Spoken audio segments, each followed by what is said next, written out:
What's up, Truth Tellers? I need all my day ones to smash the like button and drop Truth Tellers in the chat so we can see you. I see you, Damon Foster. I see you, Rita DeGraff and Reed, every night in the show. Are you Team Torrey? Are you Team Doc? Are you Team Givers? Are you Team Judge Lauren Lake? Listen, you better be Team Lovers. That's all I got to say. We appreciate your support week to week, and we're happy you're here. Just drop it in the chat for us so we know. But tonight, we're talking about single Black fathers. It's a very rarely celebrated and barely understood topic on here in the world, you know, just not here, but here in the world, often labeled as absent, assumed irresponsible, or simply erased from the story altogether. But what about Black fathers who stay, the ones who fight for custody, who wipe the tears, who cook the meals, who show up to the games, the ones like me, you know what I'm saying? Like me, like Torrey, you know, what about us? And still get labeled deadbeat. Tonight on Truth Talks, we're breaking the silence and busting the myths around what it really means to be a Black father in America. So tap in, family, hit the subscribe button on Truth Talks Live and buckle up, because this is Truth Talks.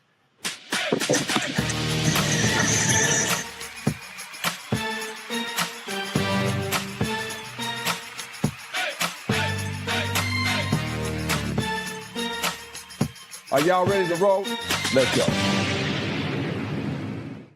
All right, Truth Tellers, tonight's show is about single Black fathers. We have one here, Dimitri Wiley. Welcome to the show. It is a pleasure to be here. Thank you for giving me my moment of glory and my time to shine. We have the single Black mother and amazing legal mind, my friend Ebony K. Williams. How are you? Excellent, dear sir. Hope you are. And Dr. Cheyenne Bryant is also here. Dimitri, you could have introduced me. Y'all know on True Talks. Hold on, producers. Y'all know the last person I want to introduce me is Torrey. Y'all got to switch that up when he introduces me. I will say the sweater is fire. I definitely respect the outfit today. Thank you. For Thank sure. you. It's just as cool as your curls. You put product in today. Hair maniacs. Carol's daughter every day. Come on. I live with Carol's daughter. I can't later. Lisa's the one making me look good, making the 3C look good. So try to keep up, Cheyenne. We'll get you there one day.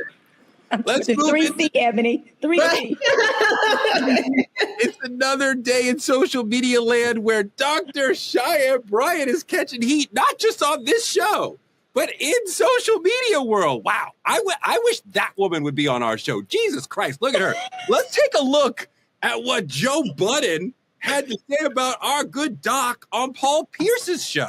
We just don't know enough about this young lady. She popped up. She's doing her shit. She's doing content creation. She's on TV. She's on reality shows. She's in all of our Black content spaces. But let's just learn more about her is all. So not even 2 weeks later, she is on with Paul Pierce. He's doing the Lord's work right now, is he? Wow. His red pajamas and feel But like know what's funny about this? I'm trying to find a way to pause it. Know what's funny about this? What? For all that big cash money shit she be talking, she can't even see this. At all. She can't. No, I think this is what I'm assuming.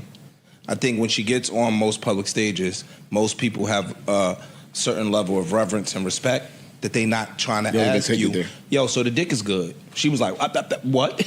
She didn't think he was going to say no shit like that. Most people not going, if Melissa goes on somebody's show, they don't be like, man, when last time you got some good dick? Like, people not going to ask you that. So I think he blindsided her with some of the questions that he's asking, and she wasn't prepared for it. Yeah, just on some hood booger shit. Yeah. She wasn't prepared for it. I think that what happened, because I would want to question her, like, what did you think was going to happen when you went on Paul Pierce's fucking podcast? That's called The Truth. No, that's not what I'm saying. Yeah, exactly. I think that what she thought was going to happen, and this is just my thinking. Assumption. I think that it would have gone, by way of her thinking, it would have gone the same way that her being on Cam Newton's show and Nick Cannon's show. She ran those interviews. She did. You know what I'm saying? And she came out smelling like roses out of them, and she kind of like, mopped the floor with them a little bit. Doc, wait, what happened on Paul Pierce's show that they're talking about? What did he ask you? So, first of all, I mopped the floor with Paul Pierce as well in that show. I give information that I want to give to create the narrative that I want to create. And for folks like Joe Budden, and I'm not going to say Paul, because Paul knew what was going on because he was present with me on set on his show, Truth After Dark. And so point of what I'm saying is for Joe Budden and these folks who are journalists and are so good at what they do, they should understand that a person who is a good interviewee is going to control their narrative. And so what happened on the show was Paul and I, and Azar, his other beautiful co-host, we were having an interview, and I was, in his words, therapizing them. I had already kind of, gave them their coaching and their therapizing in his words. And then he said, Doc, I want to now ask you some questions. He asked me, who are you dating? Are you single? That's all he asked. Then I said, yeah, I'm single, but I'm dating. And there's been a young guy who I have, I use the word spin the block with for the past 5 years, meaning I come in when I want to date him and deal with him. And when I don't, I don't. And I said, it's very transparent. And he understands that. He knows that. This is not no manipulative tactic of he thinks there's going to be something more. He wants marriage. He wants commitment. He knows I don't want that at this moment. And we have our own agreement. And this is what we do. It's our dynamic. So Paul says, so what you're saying is he's pretty much your work. And the dick must be good. Yes. He asked you that question, is the D good? He asked that question. And so what I did was, I purposely laughed and said, I'm not vitamin D deficient, because we were having a vitamin D deficient conversation prior to the interview. You see your face, Torre? So this is what's funny, is that people always talk about information and narratives and clickbait and people going viral, okay? When you do what I do for a living, which is not media, my for a living of 17 years is I've been a psychology expert, started off as a therapist, and then went into a life coach, okay? And with my personality, I know exactly how to drive things because I'm used to having to drive things in sessions with people to help them get to the root of their issues, to help them see things that they need to see for their awareness. I also know how to drive my interviews because that particular clip went viral. Now, everybody's trying to figure out who is this young guy she's dating. Everyone is having a whole conversation around it. And it got Paul Pierce and them the highest views, the highest rating, on their show, on our clips. And guess what that does?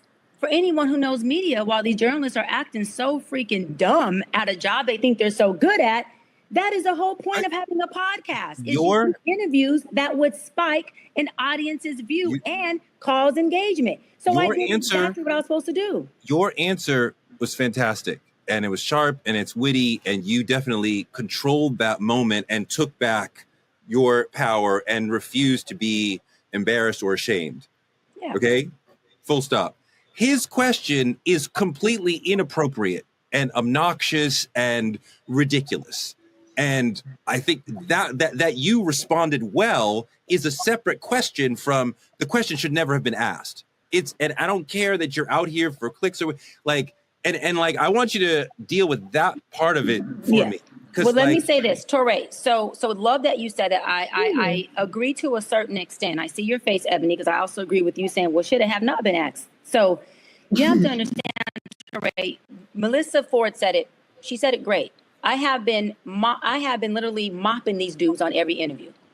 Okay, there has been I am 10 for 10. I've been in the NFL 10 years. I got 10 Super Bowls to these people who are watching these interviews. Okay, I'm not saying that I do. I'm saying from the folks watching it. So, Torre, when I go on your platform, do you not understand that your job is to try to come for me because I have mopped everybody else? So you want to be the first pioneer to say, Doc didn't mop me. Doc didn't get me. So I understand that too, as a person who actually has a brain, that every platform I go on, especially if it's a man and a man who has a more dominant alpha personality, his goal is not to interview me. His goal is to see if he can crack the doc.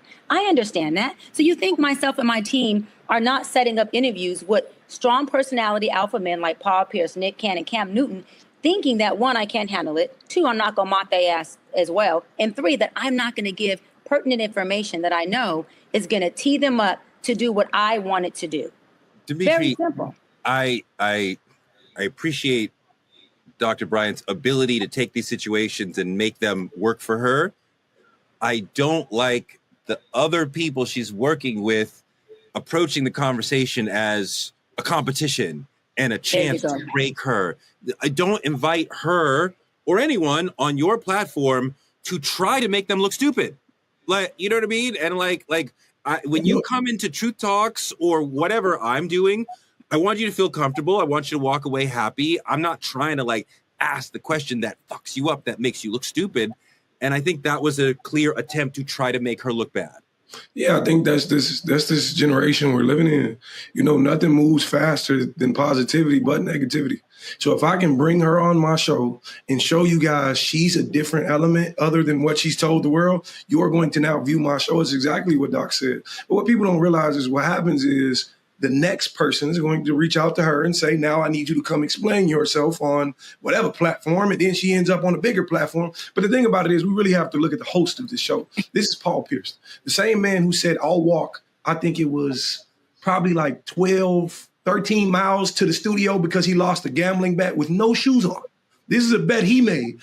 He's always been a radical risk taker. So the moment he get the camera turned on, he already got you in a seat. He's going to take that risk. I think, like you said, Touré, I don't like it either from the narrative of the people being worked with, but I think he did it more for male validation from the world than he actually did it for views on his show. He did it for Cam. He did it for Nick. He did it for everybody she went and mopped the floor with. And that's a male ego. And that's a question driven by a male ego. That's just my opinion. I think that's right, Ebony. And I think it's kind of gross to have Paul say, look what she did on this show. Look what she did on that show. I'm going to get her. I mean, it's totally an attempt to slut shame her. I don't think it was gross or inappropriate. I'm fascinated by this take of yours, only because we've both been in the business since Jesus. So while it's very good natured and well intended, this is the dynamic, Touré. So let me speak as a fellow woman who particular subsets of our male peers find particularly triggering. Okay. When Dr. Bryant shows up on these platforms, Cam's show, Nick's show, et cetera, and she does what she does so effortlessly, so brilliantly, this poses a direct threat. This is very threatening to a very real subset of male podcasters, okay? And frankly, the male community, right? Dimitri's nodding. So you're right. They are seeing this as an opportunity to bait her, to shame her, and to prove their ability to dominate her, okay? But this unleashes the genius of Dr. Bryant. This is nothing more than an opportunity for her to further demonstrate the complexity. See, you saw it in Joe Budden's setup. And full disclosure, for those that don't know, I worked with Joe for a couple of years at Revolt when we co-hosted a show called State of the Culture. So I'm familiar. I also really, really do this shit, right? So Joe's setup indicated how threatening he sees her position. How do we know this? He at length talks about how she's deferred to, how she's presented with prestige and deferential energy in these spaces, and he doesn't like it. So he was all too excited to be able to celebrate the takedown of the deference and the dethroning of the positioning.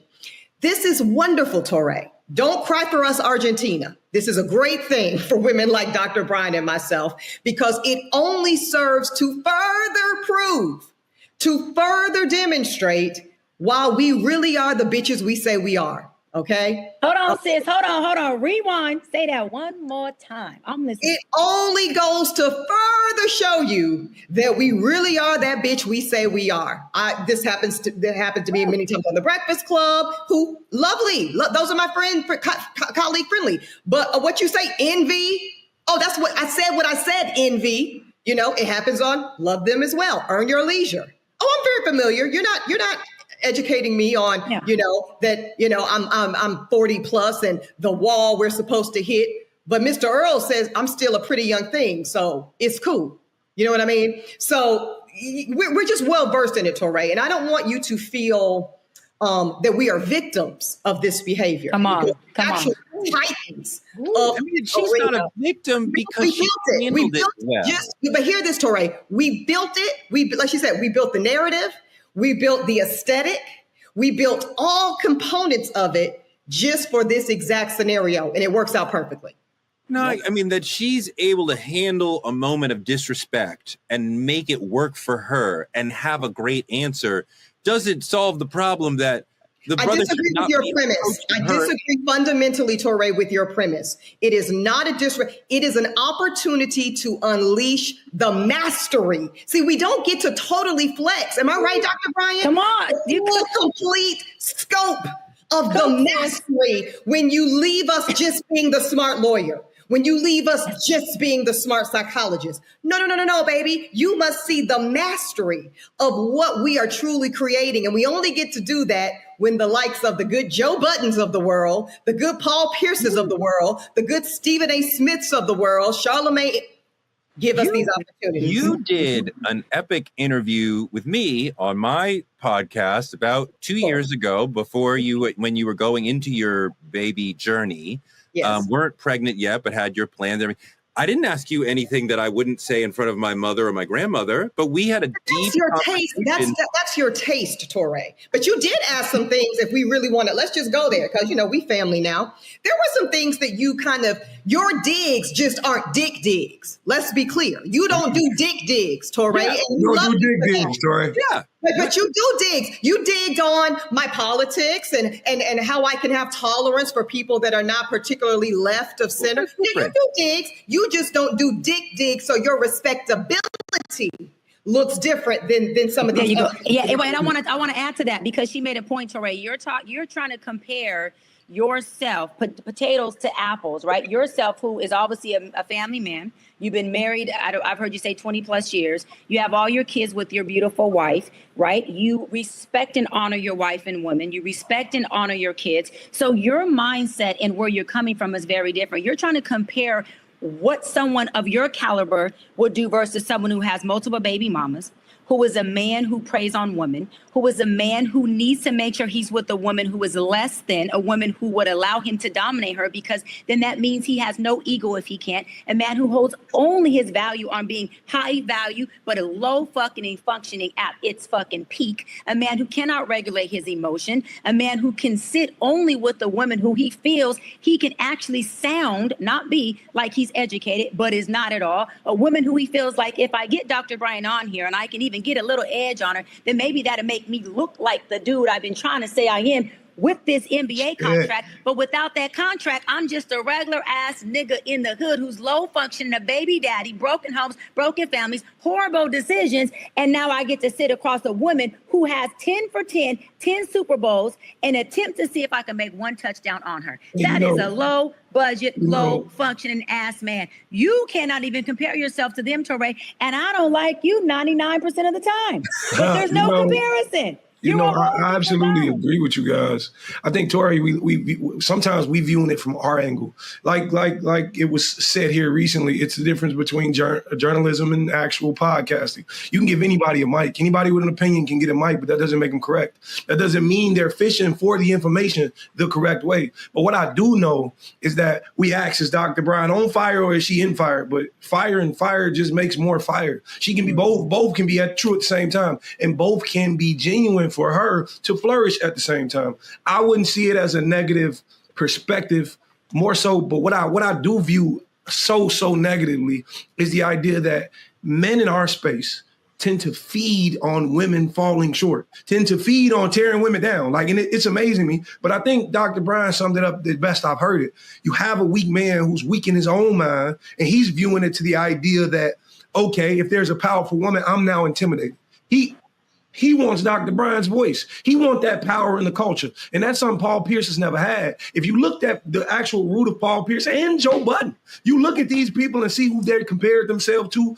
Joe Budden hate Drake for the exact same reason. He's not. It's envy. Envy lives in these people and it flourishes them and pushes them in these spaces. Last thing, do you think that it would be possible in the current world that we live in, misogyny and all that, for Doc to just answer the question, yes? So Well, I was going to say, it was so funny to me because, well, of course the dick is good. The woman essentially said so, right? Subtextually, see, this actually goes to show the lack of intelligent cognitive ability of Paul Pierce. Because when she says the main thing he wants is marriage and commitment, I'm not available for that, yet I continue to deal with him on a by-choice basis, it's called deductible reasoning. Do we recall this skill in school? The dick must be good because that gives us the exact reason she's still dealing with him. Come on, somebody. Girl, when you so on fire, sis, I had but to she drink said my it water. in an intelligent way that she could say in front of her mother. And he said it in a disgusting way that was meant to embarrass her. I appreciate. But he failed. But that was the point. That was the beauty. Yeah. He failed to embarrass her, right? Yes. Okay. This has been beautiful. All the Dr. Bryant fans will be thrilled to hear. Say what you said again. Repeat that end part. That was so good. Say it one more time. I don't remember what I said, but we're moving on. All the Dr. Bryant fans will be thrilled to hear that Truth Talks is going to do a special one-on-one with our favorite doc so you can see why she's so coveted, the interview skills that she has, controlling the narrative. We're going to see all that right on this show. Moving on to politicking, let's welcome Dr. Frita, the Truth Talks medical expert, to talk about Trump's fat-ass cankles. Glad to be here. Dr. Frita, please talk about how spinning the block and having it your way on your terms is healthy on your mental health, and healthy on your mental health means physically your body will be right on track. Let's talk about that too. Absolutely. It decreases stress, which of course is good for your mental and your physical health. So spin away. Spin is cardio also. What do you think about his ankles in our politicking segment, Dr. Frita? His ankles are on my nerves. His ankles are fat, but they're not fat enough to cover up these Epstein files, these Medicaid cuts. It's a distraction, but it's a real condition. So we'll talk about it. Let Frita ring. Look, the right had all the smoke for Joe Biden's gait and his wobbly walk when he was the president, but the commander in chief has revealed that he's got swollen, fat ass, discolored ankles from a disease called chronic venous insufficiency. He's got all sorts of insufficiencies in that body. Somebody get this man some Epsom salt before them ankles get deported. Oh my God. That's disgusting. This is just freaking huge. Oh my God. Okay. Look, Dr. Frita, Trump clowned Biden for being too old to lead. And now he's out here announcing mystery conditions. He's obese. He is 79 years old. What is specifically going on with these disgusting, gigantic ankles? Okay, so he does have chronic venous insufficiency. Nice long word. I've had a lot of my subscribers ask me, oh, is it serious? Is it going to take him out? The answer is no. It's no. It's not life-threatening. It is a condition. But with this administration, I'm always looking at what is being covered because there has been a lack of transparency. So chronic venous insufficiency just means that in your veins, you have certain valves that help to keep the blood pumping towards your heart. And if those valves stop working well, then blood can pool in your legs and your ankles. You can get some bruising, some discoloration, some swelling, which is what he has. 1 in 20 people will have it. It's pretty common, not life-threatening. There are treatments. And one of the biggest risk factors for getting chronic venous insufficiency is getting old, okay? He's over 70, pushing 80, and so that's the risk factor. I'm more curious about the other pieces of his medical condition that aren't being talked about as much. So the bruising. The White House has stated that he has bruising because of all the handshaking. We know Melania didn't do it because she doesn't even hold the man's hand. But why does he have bruising? Well, that takes me back to the number one cause of chronic venous insufficiency, which is actually blood clots, right? Now, blood clots are more serious. Blood clots can go to the heart, to the lungs, and they can actually take you out, okay? They can make you be unalive. But no one has mentioned him having blood clots, but we do know by this administration, it would be possible for him to have something more serious, but then show us the thing that still makes him look pretty strong, pretty young. But bottom line, chronic insufficiency, very treatable, pretty common. It won't take him out, but there's something else I believe going on that's not being really disclosed. Not to mention, this is a big, hey, look over there for a condition that's really not that serious. You think there's something else, that this is a distraction from what the real medical problem is? I absolutely do. And of course, I don't know this for sure, but just based on numbers, again, blood clots are the number one cause of chronic venous insufficiency. If you have blood clots, then you'll need to take blood thinners, right? Mm-hmm. Things like warfarin, Coumadin. if you're taking blood thinners, now that would make your hands really susceptible to being bruised, even with light touch. So again, they're all coming out. The press secretary, he's got chronic venous insufficiency. And she's saying it like it's just some big life-threatening deal, when honestly, it's a common condition that happens to older people. And it's just something in the headlines to keep us distracted from the things I believe that really count. But Dr. Frita, is he at increased risk for stroke or heart attack based on? Well, not just based on chronic venous insufficiency alone, but based on his age. We know that heart disease is the #1 killer in the United States. And we know that him having his weight, being obese, living with obesity, puts him at risk for heart disease, for strokes, for many other things. And we've seen in the past when he's had a major condition, i.e. COVID, how he got out of that hospital. He had low oxygen, could barely walk, could barely breathe, but he stood up and showed all of this strength. And he talked about Joe Biden from needing a shot in his behind. Yes, he's at the hugest risk for those things, heart attacks and strokes. And he has admitted to having high cholesterol, which is a huge risk factor for clogging the arteries. So I believe he shared an honest, pretty benign, pretty non-exciting condition with the long fancy name, just to cover up some things that are really going on, not only in politics, but possibly with his health. What's the chance that he just drops dead in the next couple of years? It's low. It's low.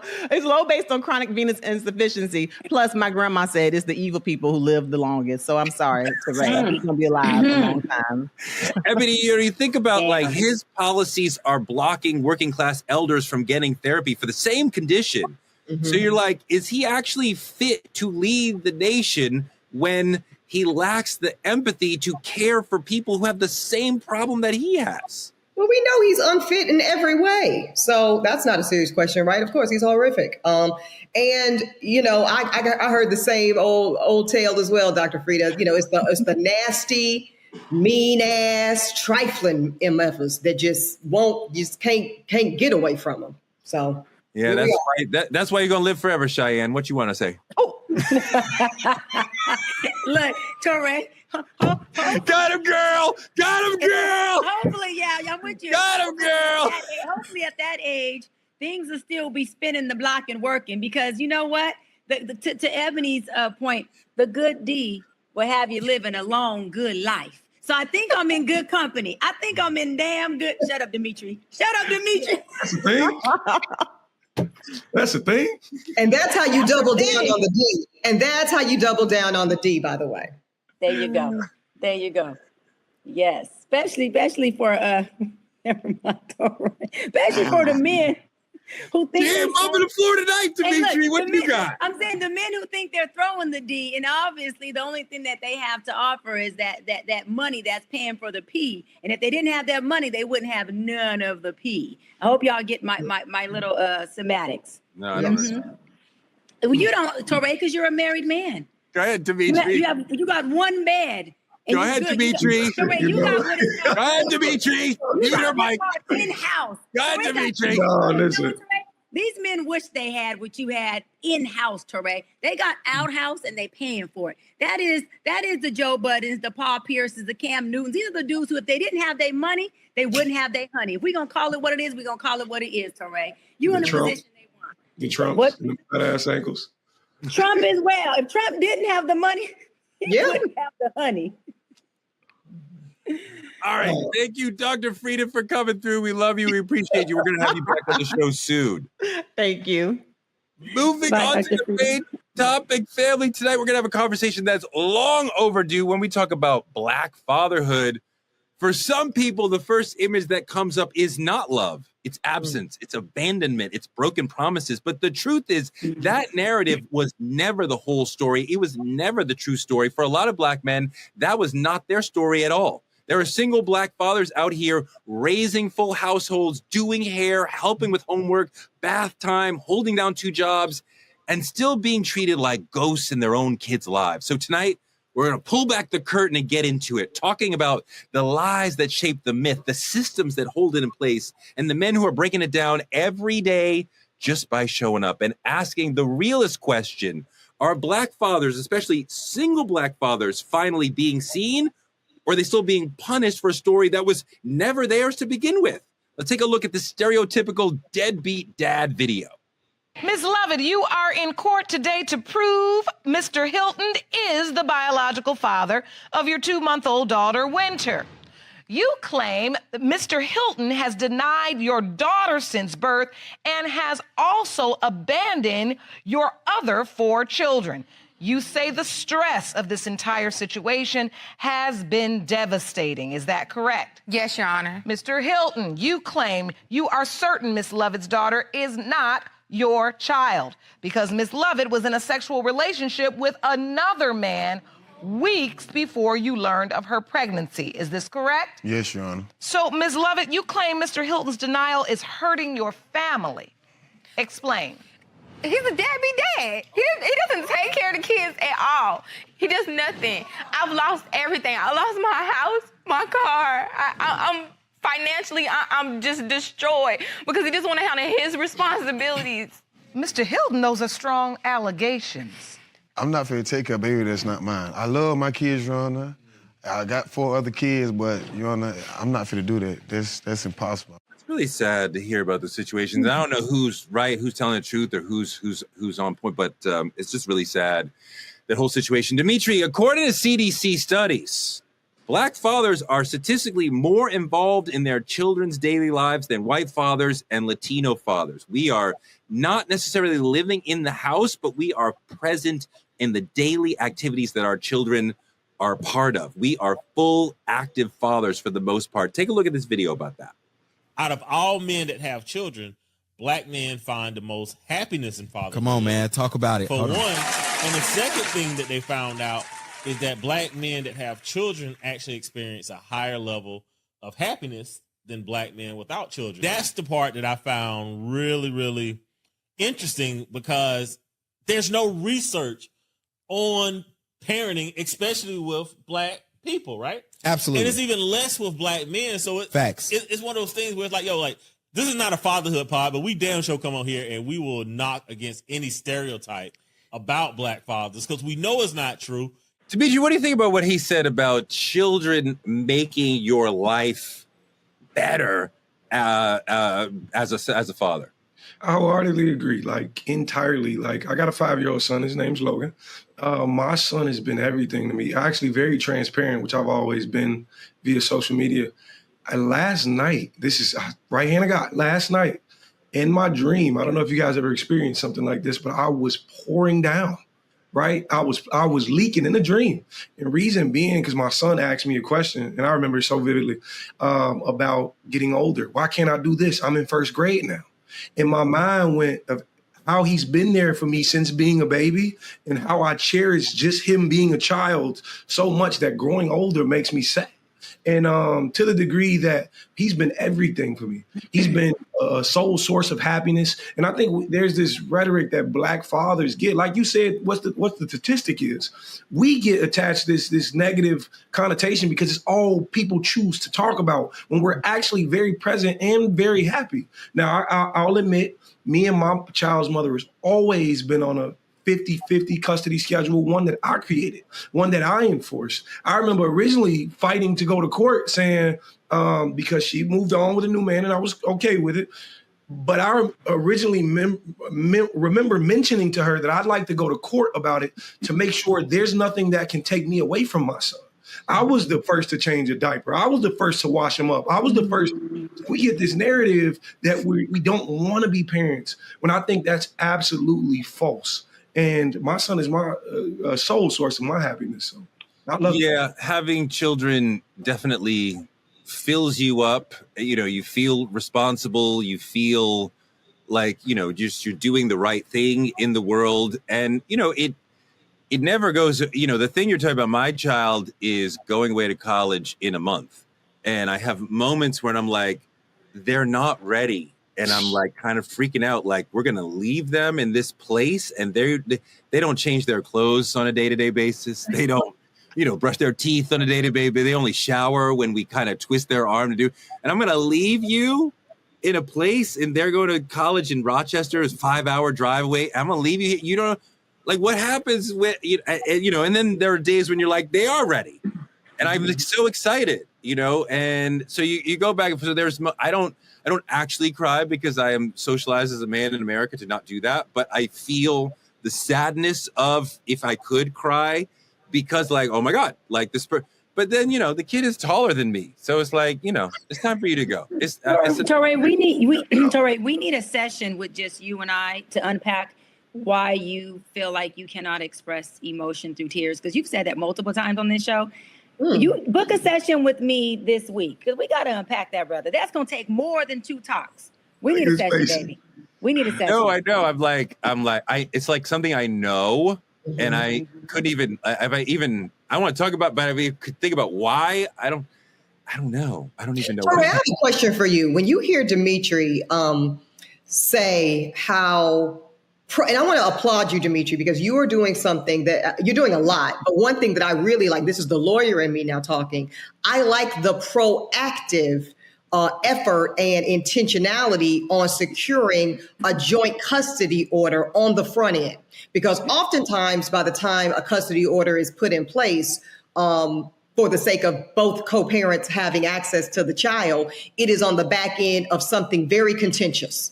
Something very horrible has happened to lead to that outcome. And I believe, and I know a lot of people don't like courts involved at all in parenting, but sometimes they can be essential tools to ensure access to the child is unfettered, despite the up and down feelings of either the mother or the father, right? I think we see this right now playing out in real time with Halle Bailey and her child's father. What is it, DDG or something? So my question, though, is to you, Touré, generationally, right? Because you and I and Dr. Bryant are of a different generation than Dimitri. Do you think this younger generation of Black men are doing a better job, essentially, not necessarily of being better fathers, but of maybe being less afraid, less ashamed, of availing themselves to these types of tools to make sure that they get access to their children, whether they on the good with the baby mama, the outs with the baby mama, she's moved on or he's moved on or what have you? I feel like I see more dads who very much want to be part of the child's life no matter what. I think the generation above me, they were 50-50 if they would stick around for the kid. My generation and below, it's like, I got to be there for my kid. I love my kids, even if I'm not in the same house. I think Dimitri's story is more typical of his generation of fathers that like, whatever it takes, I'm going to do that. But Dimitri, like last night in the chat, one of our super fans, Real Estate ABC, said men want to feel wanted as fathers versus feeling needed. I wonder how you feel about that. I definitely feel needed, don't really care about the wanted. It's like whatever I can do to take care of you, that's what I'm here to do. What do you feel about that? Yeah, I don't feel I have a need to be wanted. It's not about being wanted. For me, my child, sometimes I actively hear him saying, "Oh, Daddy, I don't want to leave." He's such a dad's boy. Like, he's always been that way. It's just who he is by nature. And he be saying, "I don't want to leave." My encouraging words are, you only get one mother. You got to value this. You got to spend time with this. And my thing about it is, it's not necessarily that I want to feel wanted. I'm not fighting for that. The need I have is already predetermined. It's already pre-written. You're just like you say, your kid's going away to college. That is what your need supplies. Your need pushes them to a direction you didn't get to. My son's not a junior because I didn't feel like my name was strong enough to give him when he was born. So I gave him one of his own. So now I'm looking at this kid who's in the most developmental stages of his life. He's looking at me saying, "Dad, I need you." My son randomly comes to me and say, "Dad, I love you." I very much so disagree with the narrative that it's about feeling wanted. But if I can touch on this, there is a lot of men who don't want to be a father unless they're with the mothers, which is out of want. I want her to want me to be a dad. And that's not how this works either. And I just want to speak on the disadvantages of what this whole 50-50 thing does. There's a lot of moments you miss. And I think if for people who know me, for the lovers, drop it in the chat, you know you've been here. I've never in my life dreamt of being a dad who's single. Never in my life did I want this.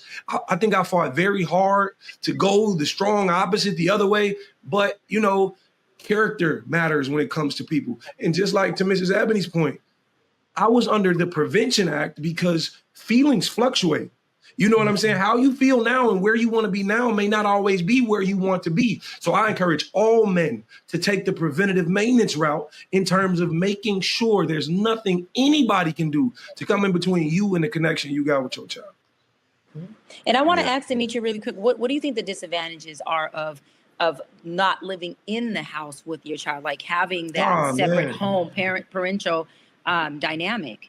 Just things I've seen. Well, it makes it harder to parent. It makes it harder to be the enforcer or be the person who says you're going to follow these rules. Because the moment he leaves my house, he goes out and do. I got a call from his mother the other day. He's starting to talk back. And I'm like, I haven't seen that side of this kid. He doesn't do that over here.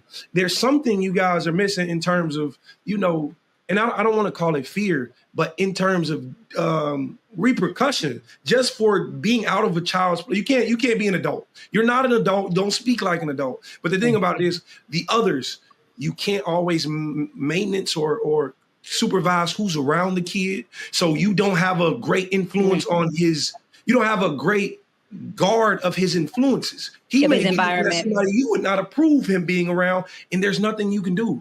But that's something very early on I had to toss my hands up to. I'm not one of those men who say, don't have this person around you have to trust the person you're co-parenting with. Because if not, now y'all fighting for a whole different reason. But you miss major moments. Like, I've been fortunate enough to where, like, my son's first tooth fell out over here. I've been fortunate enough, so I was the one that get to play the tooth fairy, but I don't have him every Christmas. How much are we paying for teeth these days, Demetri? Because I'm about to have to be in that game myself. And I heard these teeth were going for $20 a pop. What the hell is going on? Tooth fairy might have slipped 50. You're going to find out all that soon enough. I'm about to find out right damn now, Touré, on Truth Talks. How much, Demetri? The tooth fairy might have slid like a 50 under his pillow. I have a really well-behaved kid, really well. A part of what you're talking about is that parenting is kind of like the fire department in that you don't always know when it's going to happen. You might be just sitting there, everything is calm, and then suddenly there's a moment of need, a tooth has fallen out, I stab my knee, or a moment of joy. Oh my God, suddenly we had this great moment brushing our teeth together or rubbing you down after taking a shower or whatever it is. Moments that aren't planned, the PTA meeting and the game out, the soccer game, that's great. But there's these little moments. His tooth fell out and we celebrated that. We didn't know that was going to happen. So those little moments. And so if you don't live in the house, this is why the Nick Cannon situation makes me sad, because the children are in 6 different homes.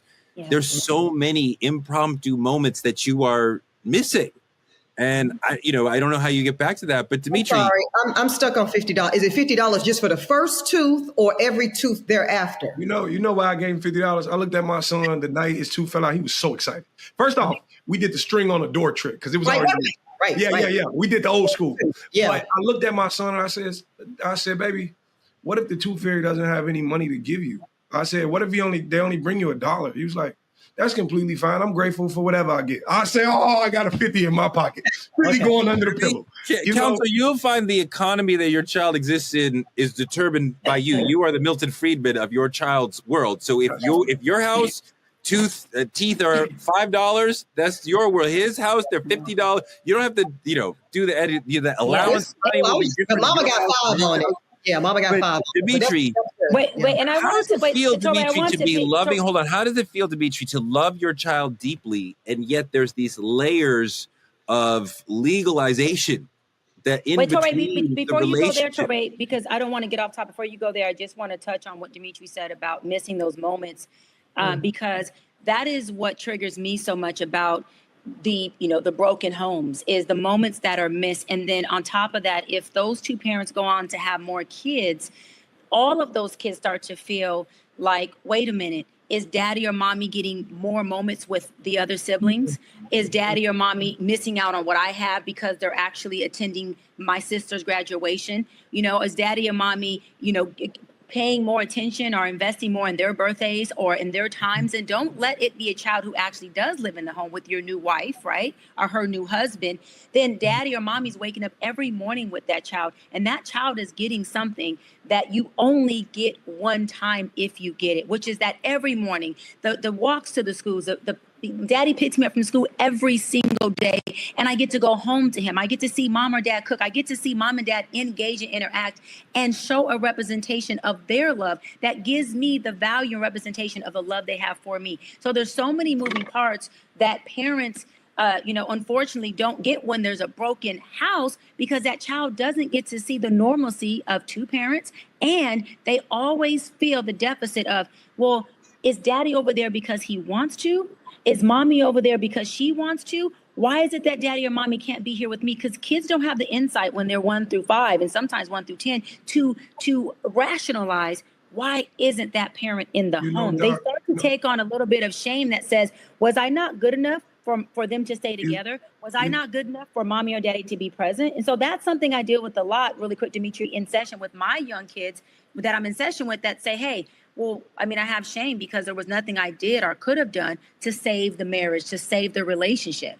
And to look at the other side of the coin, just me, there's an extreme amount of guilt that comes along with finding my wife one day, having more children, and Logan not being present in every waking moment. That bothers me. That's because it. I never want my son to feel like you're only in this other household because dad didn't want you here. That's not Come the on, truth. Dimitri.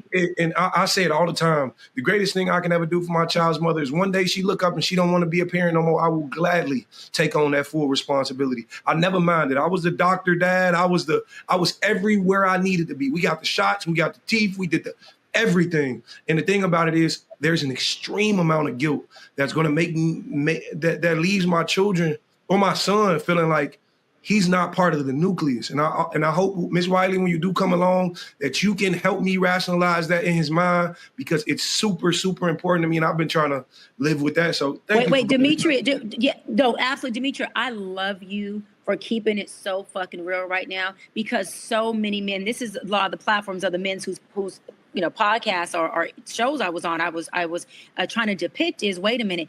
Yeah, you can be the best father you want to be, but it does not take the place of being the father in the home, period. There's guilt and there's shame that child clothes himself with, that they're going to have to process at some point. If they don't unpack that is going to be a huge factor, a huge dysfunctional factor in their relationships with themselves as identity and with the person they decide to be in relationship with. And I love that you said that, Dimitri, that as a father, you said, will my son look or feel the shame of, am I not good enough to be the nucleus of daddy's family over there? Am I not good enough to live in the house like my other siblings do? Why am I not there?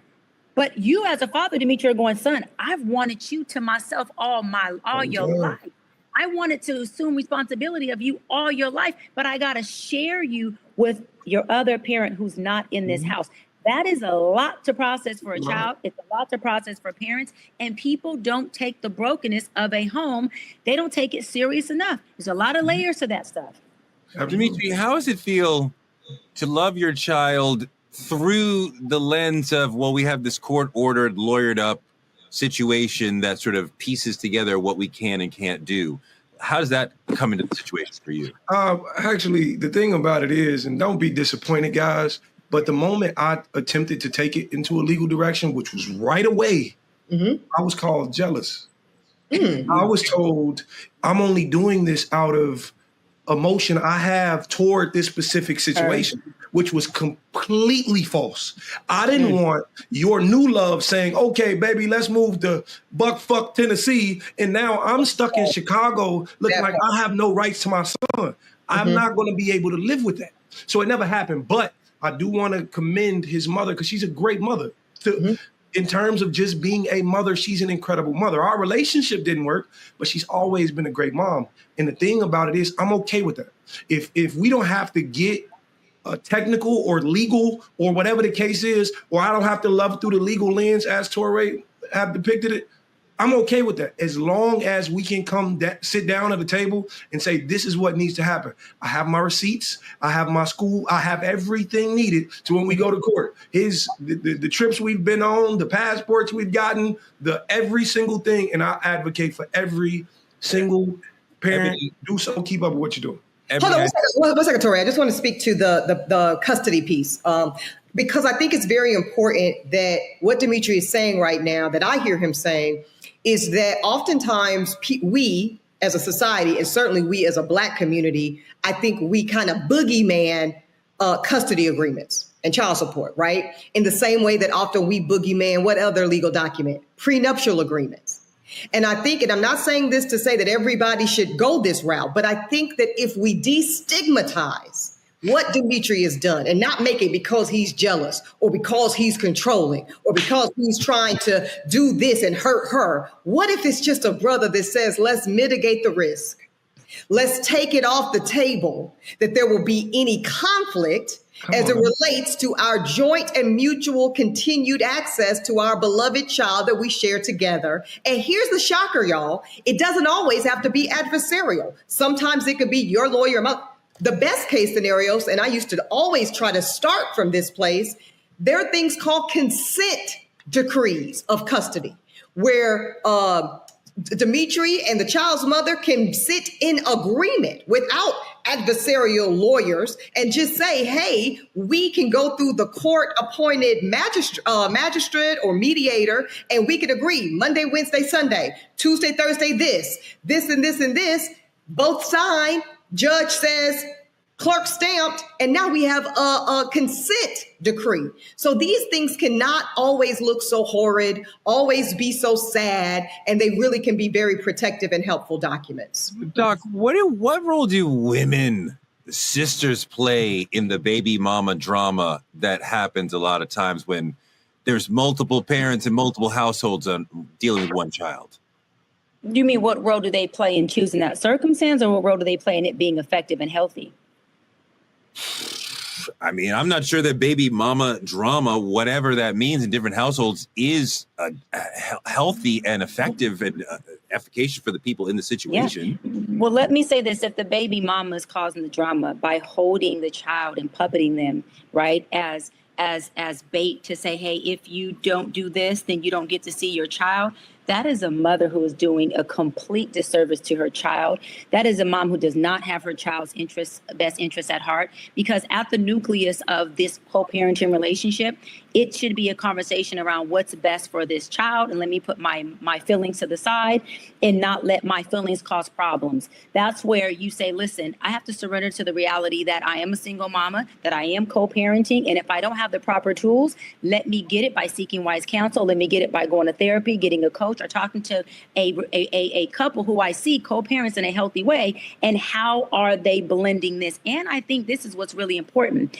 A lot of people want to break up and have kids and co-parent, and they don't want to accept that we are still a family. I don't care how far y'all go into marrying somebody else, how far you want to go into other countries. You have a child together. You are still a family at the end of the day. You should also be concerned with the well-being of that mother, and that mother should be concerned about the well-being of that father. These two people have to remember that this child is becoming a product of their environment. That child is in learned behavior of watching the mama in her well-being and watching the father in his well-being. Your main focus should be, how can I be a contributor to the peace and the well-being of my co-parent partner as much as I can, because my partner has to parent my child. So if there's anything I can do, Touré, if it was you I was co-parenting with, I'd be asking you if there's anything I can do. I would never.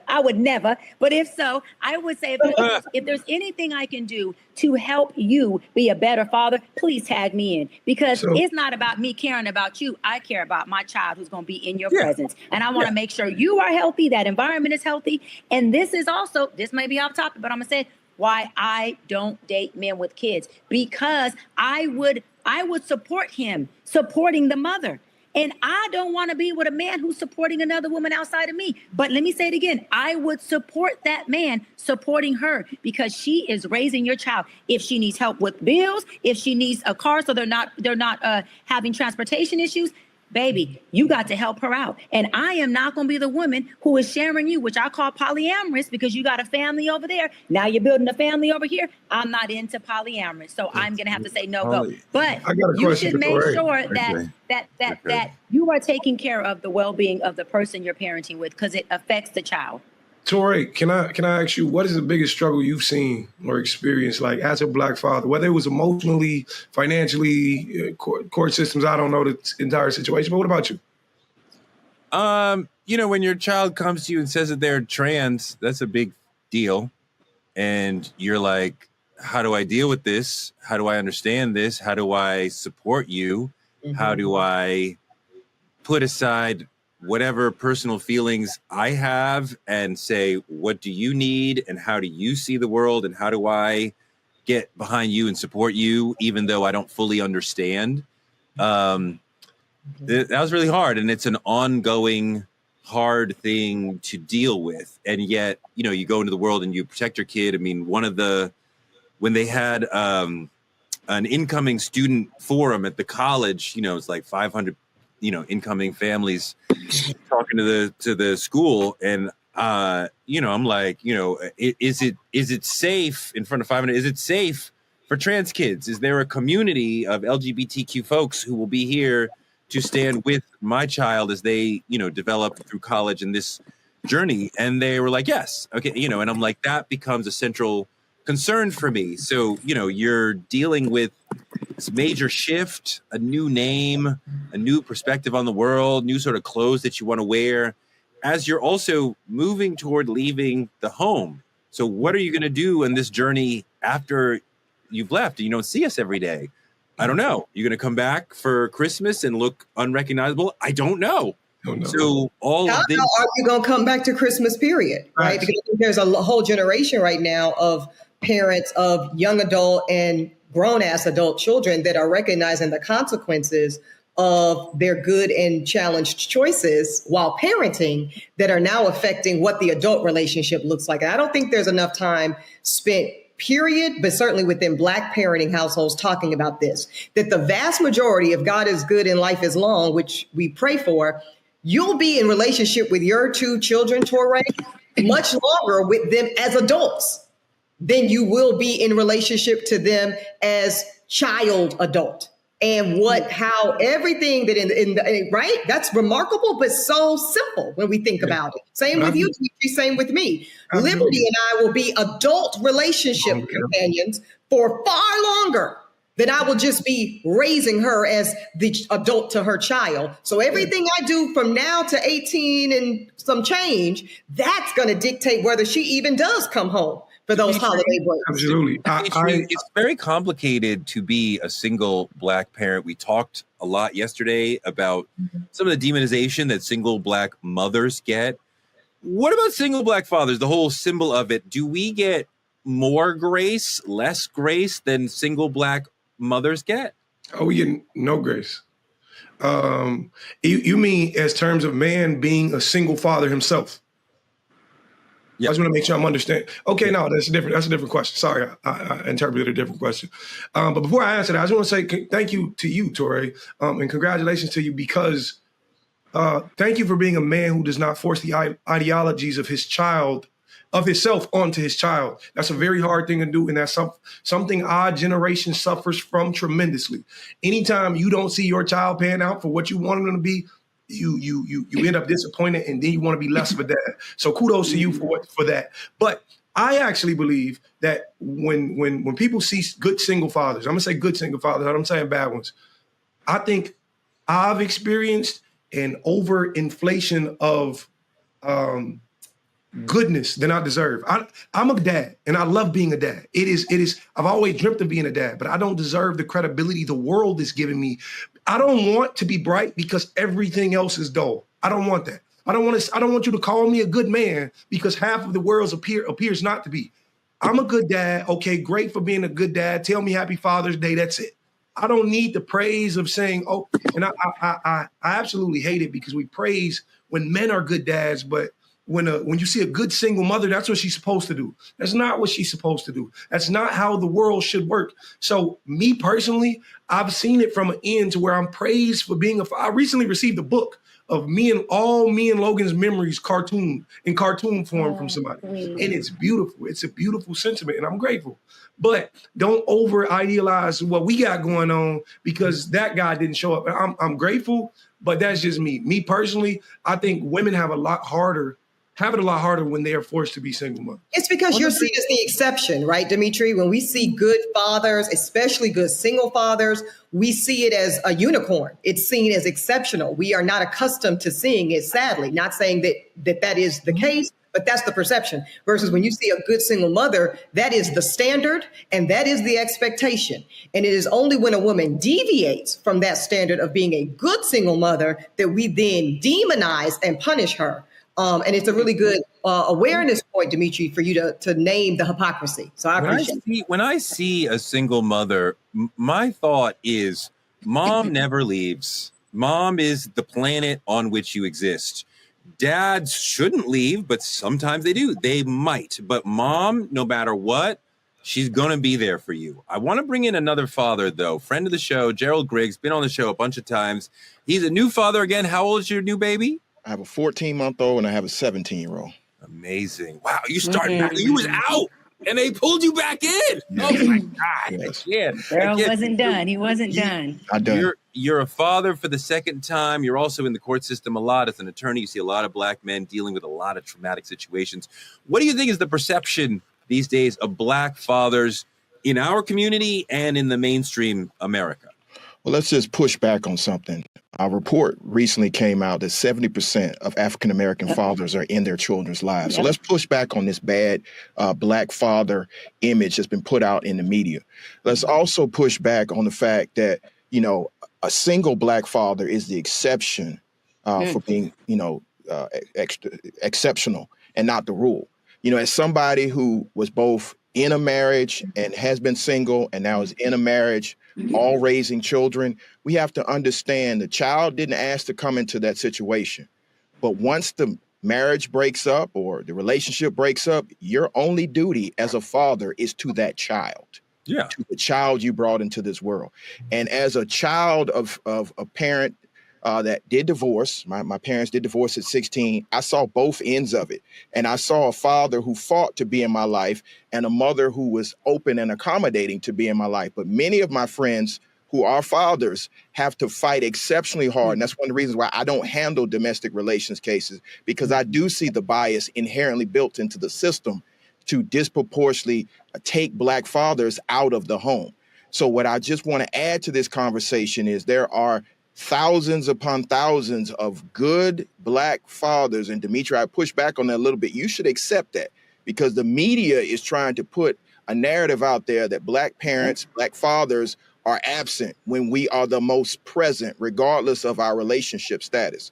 So I just think that we just have to be a little bit more nuanced in this conversation, because there are thousands upon thousands of black fathers who are out there trying to be in their child's life, trying to be there, trying to, you know, co-parent. And co-parenting is a chore. It's a job. I love the fact that, you know, my ex-wife and I have grown to the point where we can co-parent. And now my current wife is a great friends of my ex-wife, which is weird, but, you know, that happened. But, you know, you got to work at it. It's a job. And, you know, anybody that comes into that situation has to understand, I love my 17-year-old. That's my heart.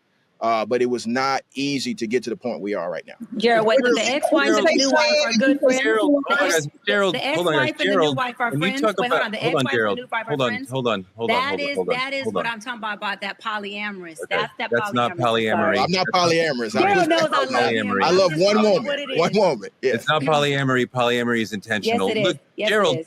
when we talk about the reasons why some black men are not showing up for their children, we talked about the 70% who do, but there's 30% who don't.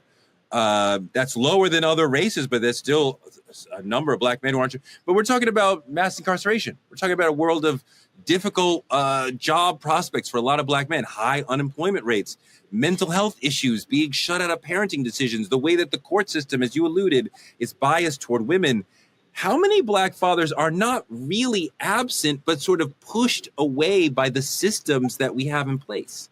I think a majority of them are, and this is coming from my own personal experience. I don't have a lot of deadbeat black father friends. Like, I look for them. I'm looking for that guy who I just don't want to be a part of my child's life. And I don't see many of them. And the ones that I do see, I see a host of brothers coming around him and saying, hey, bro, regardless of how you feel about your ex or whatever happened, that child did not ask to be here. And you wouldn't want to be in a situation like that where you are, you know, removed from your parents' life because your parents can't get along, or there's some issue that happened way before you were born, or even as you were being born, or something else that has nothing to do with that. Don't put that on the child. The child deserves to have a healthy relationship with both of their parents, because it takes two parents, even for the single parents, and I've been there, it takes two parents to raise a child, and we have to get back to that particular ethos. Now, a lot of us are making decisions, and I respect the decision of anybody to be a single parent, but we have to remember parenting is difficult, and it helps to have two people engaged in productive parenting. It does, but I don't want to erase the many amazing, especially single Black moms who are doing amazing work and raising great children. I mean, Ebony, I don't want to leave the notion of, well, you got to have two parents in the home. It's great if you can have two parents in the home, but there are amazing homes where there's only one parent in the home. Well, I was going to say, I mean, I respect, Gerald's perspective, and he's entitled to it. But obviously I disagree, which is why I chose voluntarily to bring a child knowingly, not circumstantial and something happened. No. I made every intention around this because I wholeheartedly believe in my competence and my God-given favored ability to adequately raise my daughter alone as one parent, and this is why it's a conversation. Doc, how do we get to women who make emotional space for men getting to a place where they really see the men emotionally rather than just being like, man up, pay up, shut up? I think holding space and understanding that a man being able to be in contact with his emotions is healthy. Vulnerability is also a strength. And I think learning to find a man being able to share his emotions with you as an act of him honoring you, as an act of him respecting you and saying that I trust you. And so you have become a refuge and home for me. I think women need to find that attractive and understand that that is also part of a man's love language, being able to, share his emotions with you and not have to just stop at the superficialness of, we can be physical together, which is an external exchange, but we cannot be internally in a relationship. I think the internal space of emotional exchange is where the intimacy comes in at, and that in turn makes for a better relationship. Ebony, do you see the whole toxicness of the situation when you got to go to court and there's bias against men in the court system? And does some of that push good men out and make them want to walk away from the whole parenting situation because they feel like visitors in their kids' lives, or they feel unwanted?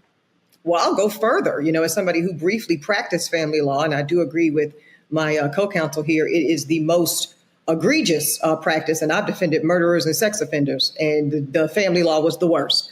Some of them literally run out of money. Can we just talk shop here? It costs oftentimes to have a full-on custody battle and go toe-to-toe and have a hearing and a modification hearing and a modification hearing on top of that.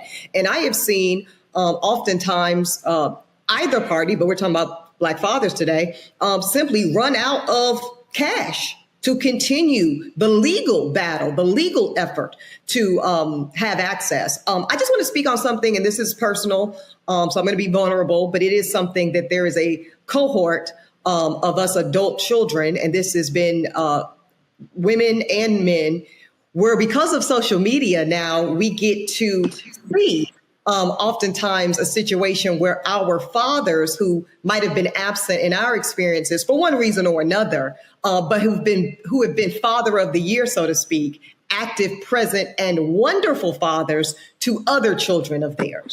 And that is a real specific pain point, right? When you see a man, in our case is a Black man, who is a wonderful father, but wasn't that wonderful father to you? And for we're all acknowledging no fault of your own as the child, the innocent child who wasn't asked to be born and just innocently arrived. But I hope that's something that at some point the culture can really discuss, how painful it can be to see the cherry picking for, again, could be circumstances, could be the mom kept the kid away, could be the court system, could be that the father didn't even know he had that kid until later in the journey. But the watching, bearing witness to a wonderful Black father who wasn't able to provide and be that for you. Gerald, I think the struggling single Black mother is seen as strong. I certainly see her that way. But then folks are like, well, the struggling Black single father is a failure. Dimitri notwithstanding. What do you think about that whole perception? I think we just have to reframe the conversation because neither person is a failure. I mean, situations could put you in a situation where you're a single father, a single mother, or you could do it by choice. But it shows strength because, again, it's very difficult to raise a child by yourself. And so for anybody put in that situation, I don't think we should demonize them. I think it is a very strong sign of a very strong personality, very strong personal characteristics to take that on and to be successful. I'll give you an example. Again, at 16, my parents divorced and my mother became a single parent and she didn't miss a beat. She continued to raise me. She continued to have a productive relationship with my father. It was kind of strange. They were friends for 30 years. She was there at his deathbed and they always professed their love for one another. They just couldn't live in the same house. And so I don't think we should demonize that. Everybody's situation is different. And I think everybody should be lifted up for trying to be the best parent they could possibly be. But let me be clear on this. There's no book on parenting. You have to figure this thing out, and it's not easy. So my hat goes off to everybody that's doing it. What do you mean, Gerald? There's tons of books on parenting. The shelves are groaning with books on parenting. I read Dr. Poussaint and all these other people before my child came and be like, there's a lot of, oh my God, we did the whole 1, 2, 3 method. I mean, do you do that? Like, we just did any of that work? Did any of that work when you're faced with the actual challenge of a living human being who you have to care for in your face? You didn't go to the book. You were like, I got to figure this out. The child is up at 3 a.m. yelling, and I don't know what to do. Oh, no. The books definitely helped a lot. I mean, there's certain situations where they get it wrong. You can't do a psychology for every individual. Each child's going to be different. But there, Dimitri, we've talked a lot about stepdads. I want to touch a little bit on the potential of a stepmom in the future. At some point, there's a woman, you'll fall in love and you'll try to want to put somebody into your life, into your family.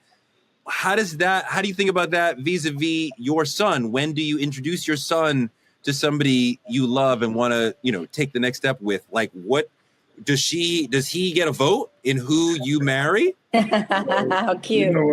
It's quite hilarious. Thank you for manifesting. It's cute until it's not, Cheyenne. I'm really serious talking. I've been their vote. That's just me. Go ahead, though.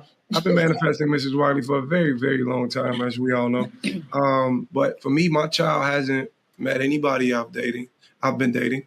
And he's 5 years old now, and I took a year off of dating when a split happens, a year and a half sometime. Then I started dating, maybe he was 3.5. He's 5 now and he still hasn't met anybody. But for me, his say matters more than anybody's. When I say it's not I need you to like this person, but how do you feel about this person? And I'm going to ask him in basic expression, like, I'm very in tune with my emotions, so I aim for my child to be, and we go over this and we study these things. And how does this person make you feel? Are you comfortable with coming to them and communicating with them? And when that time comes, it'll absolutely be a woman I deem worthy of that exact honor to me, because it's an honor in my right. But the thing about it is, it's God's timing.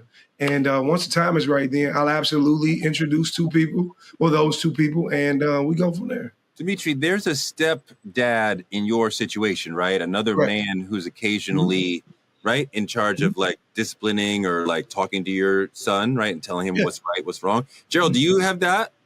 Yes, I do. And that's a very difficult situation. So similar to Dimitri, when I went through my divorce, I wasn't dating for about a year or so. And it took a while to bring whoever I was dating into my daughter's life. And interestingly enough, she was the one who said to me, Dad, you don't know what you want.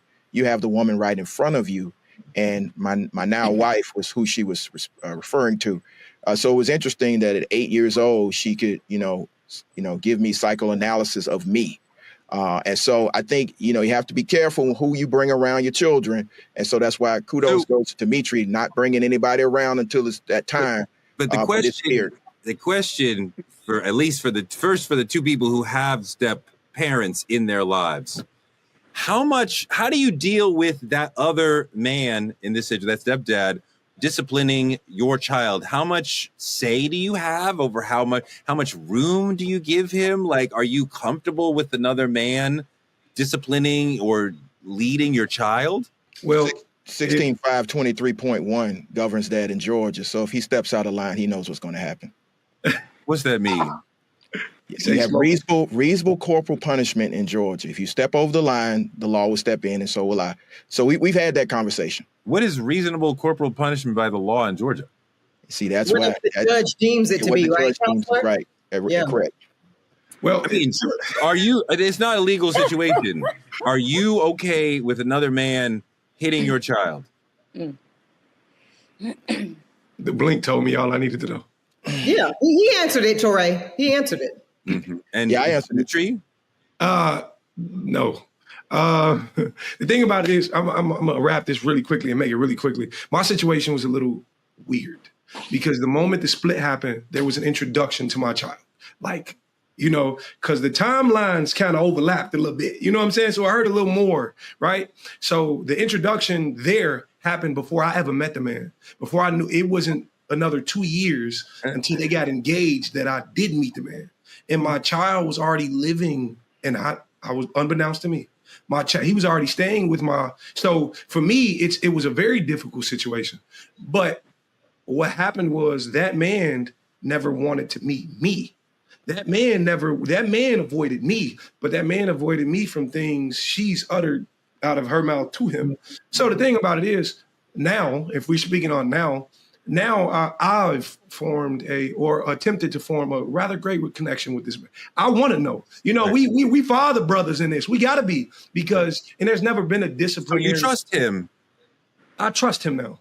I do trust him now, because in every case, he's always shown me, hey, this is what's going on. I want to know how you want to handle it. Or this is what's going on. I want to. It's your kid?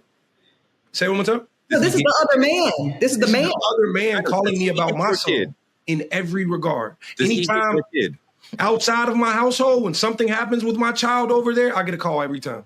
But he said, does he hit your kid, Dimitri? Does he discipline? Absolutely not. Absolutely. Ebony, that's the point for me. The deeper point in the question, that in the Black community, when we talk about discipline with children, that means corporal punishment. Gerald went right there. I didn't say corporal punishment. I said discipline, and we immediately think corporal punishment. I don't think anybody should ever be hitting the children at all. And now you, Torre, you are brilliant, and you are conflating two completely different topics in what you know that production has told us to wrap. So you better wrap this shit up. Let's go. Before you start a whole nother. We're gonna do that. We're gonna do that. But we're gonna open up Pandora's box, because not this episode. The box is already open, Gerald. It's already open. We need to have the polyamorous conversation, because I know you and I disagree on it, but it is definitely family polyamorous. We also need to, Cheyenne, we need to have the kid gets a vote on the dating piece too, because it can be cute at 5 and 8. That was beautiful what y'all shared. Let's try it when the kids are 16 and 18. It looks different. And their rebellion against they're feeling threatened. Like they're feeling so possessive of their parent and so threatened by any parent. Even at the state of your heart, you have to put your kids' needs ahead of your own. That's not a real need, Torre. A need for your child to manipulate and control. No, a need for your child. No, a need for your child to feel comfortable and at home.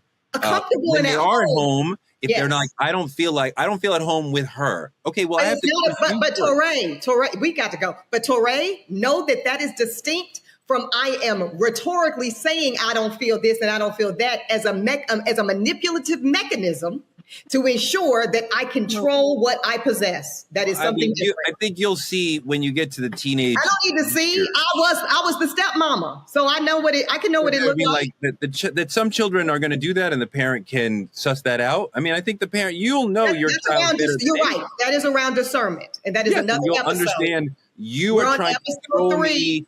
Oh my God! Oh, wait, we bringing kids in. Look, we bringing in the children. Hi, honey. How are you? Hi, baby. Hey, man, what's going on? Hi, Logan. How's Daddy doing as a dad? Is he like good daddy, or is he okay? Awesome. Good daddy. There you go. I got a question for the fellas, though. Before we wrap, last question. Yeah. What do you guys feel as men we should be encouraging, like the world and the people we deal with, as far as the women or our guy friends? What do you want them to know about being a Black dad? Man, love on your kids, man. Love on your kids. I wish my father was here so I could hug him and kiss him. Love on your kids. You mean physically, like physically touching love them? on your children. Yes. Yeah, no, for I love sure. that. I definitely, Yes. I think there's definitely been Black men in previous generations who were lacking on the touching. Yes. Hug them, kiss them, like put your hand in their hair, like let them like feel you. Like this is beautiful. This is beautiful. Yes, Devour them. yes, Get a little extra, but it's beautiful. Yeah.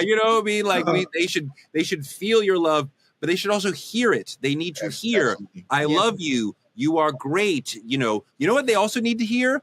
I'm sorry. They need to hear daddy say, I made a mistake, because they want to know that you are humble enough and fallible enough to recognize when you make mistakes. So the dad, like my dad, who would never apologize, and it confused me over the long term. Like, I'll be like, I'm sorry, I messed up. My kids will be like, you don't say it fast enough. Like, as fast as I can muster it emotionally, I will say, I'm sorry, I made a mistake. And they need to hear that, and they value hearing that.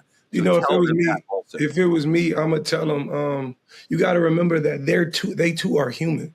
Like, I know as kids, our parents used to tell us, you're just a kid, your opinion doesn't matter. Or sometimes I learn a lot from this little dude. I learn a lot. And their imagination takes limits off of things we often put limitations to. I've realized there's nothing I can't do if he thinks I could do it. You become stronger in the mind when you feel like your kid, like you said, love on them, but also realize you're loving a human who's going to one day have just as strong viewpoints and opinions on the world as you do today. So keep loving on them. Dimitri, let me tell you, Dimitri, you and Logan got my ovaries jumping. My ovaries are like, go. But what do you guys feel? I didn't ask. Miss Ebony and Dr. Brown, what do you guys feel that Black fathers need to hear? I think you need to hear more of, we see you. We do not believe narratives that tell us otherwise. You don't need to be perfect to be valued. And even if a Black single mother like myself doesn't have an active Black father in my home, know that it is honored and revered, the valuation of Black fathers in our Black community. And it can't be overstated. Hey, can you call the nanny and tell her to bring in your kid? No, I'm saving liberties on camera appearances for something that I can monetize, but thank you. That's right. I'm just fucking with Torre, Cheyenne, because that's what my about you, Dr. Brown? I just think that I think that y'all need to be heard. I think heard without a rebuttal. I think that that's it. I don't think there's much to it, but to be heard, no rebuttal. Let you guys' issues be your issues. Not bring in our issues, hold space for you. And then at the end say, okay, did you want me to listen? Or did you want me to help you and assist you in doing something? I think that's all y'all need. I think y'all don't need a whole lot of lip and conversation. I think y'all over that shit. You need to be heard and supported. And what we doing, baby? And where we going? I am so glad that Logan joined us on the show today. That was awesome. He can come back anytime. Maybe he'll come back and read the intro next week. That's it for tonight's Truth Talks. Listen, this wasn't just one conversation. It was a confrontation. We set out to demystify Black fatherhood, but what we really uncovered was how deep some of the wounds go and how little space we give Black men to be both strong and soft, present and flawed. So here's the truth. If we don't start seeing Black fathers as whole people, not just headlines or hashtags, we're going to further destroy the Black family. In the same breath, to all the Black fathers who aren't stepping up, come on, guys, you got to come in here and get this joy, because there is nothing like hugging your children and seeing a little person who looks like you and looking, they need you. So show up for them. Do better. Be present. Children are a blessing. No matter how they got here, they need us in their lives, and we got to show up for them every day. This is more than parenting. This is a cultural issue. Let's get back to raising our sons and being an amazing example for our daughters. This has been Truth Talks, the stories they don't want you to hear. We're going in every night, just like this. Like, subscribe, and keep supporting us by telling a friend to tell a friend. Check us out every night, 8 p.m. EST and 8 p.m. PST. Truth Talks will be back tomorrow night.